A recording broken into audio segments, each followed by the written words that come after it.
The air in that lawyer's office hung thick and heavy like a shroud, and I knew before the first word was read that something was terribly wrong. My sister Clara sat across from me, her face a mask of false solemnity, while my heart pounded with a premonition of grief far deeper than our mother's passing. When Mr. Henderson finally cleared his throat, his gaze carefully avoiding mine, the words fell like stones.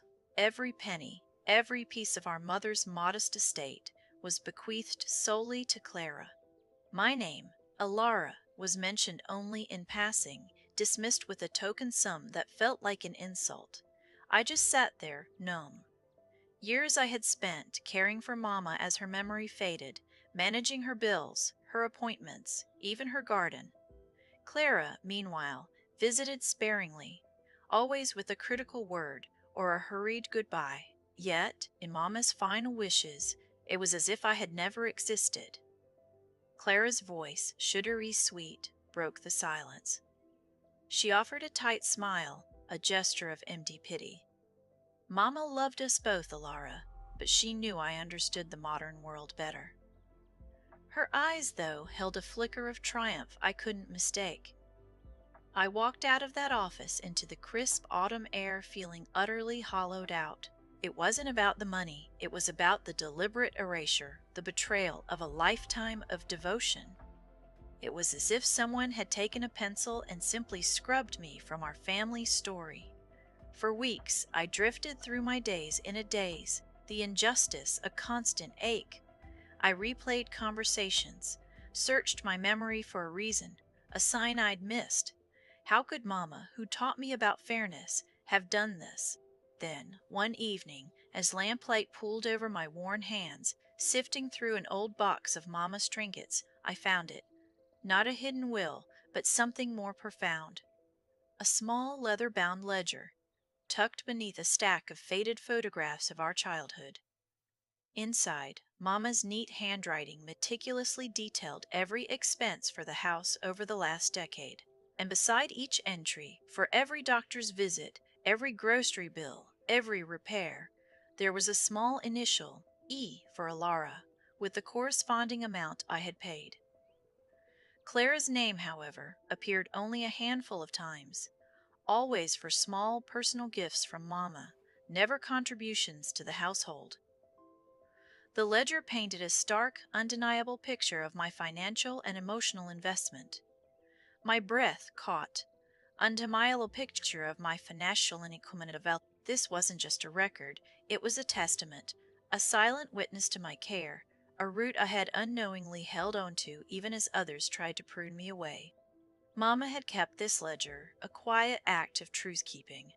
I went back to Mr. Henderson, the same lawyer who had read the will, this time with a different kind of fire in my eyes. He listened intently, his expression shifting from detached professionalism to thoughtful concern as he examined the ledger.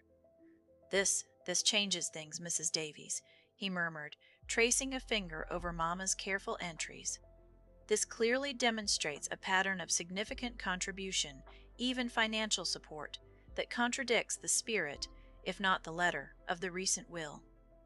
Clara's reaction was explosive when the challenge came. She called, screaming accusations, demanding to know how I dared. But her bluster was quickly replaced by a desperate quiet as the weight of the evidence began to press down on her. We didn't go to court, not in the dramatic way you see on television.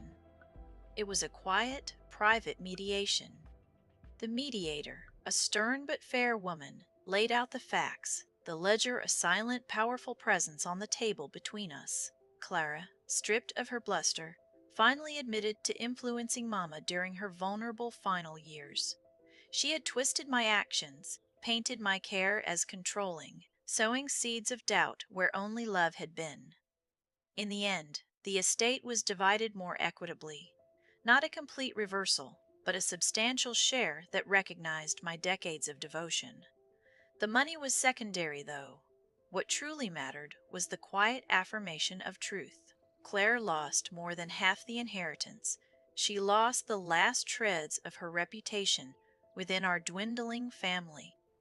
The few relatives who had stayed neutral now saw her true colors, and her carefully constructed image of the dutiful daughter crumbled. I often sit by my window now, watching the lamplight fall on my hands, no longer feeling erased. My name, Elara, is etched firmly back into the family tree, not by a lawyer's decree, but by the quiet, undeniable proof of my love and sacrifice. The real inheritance wasn't brick or coin.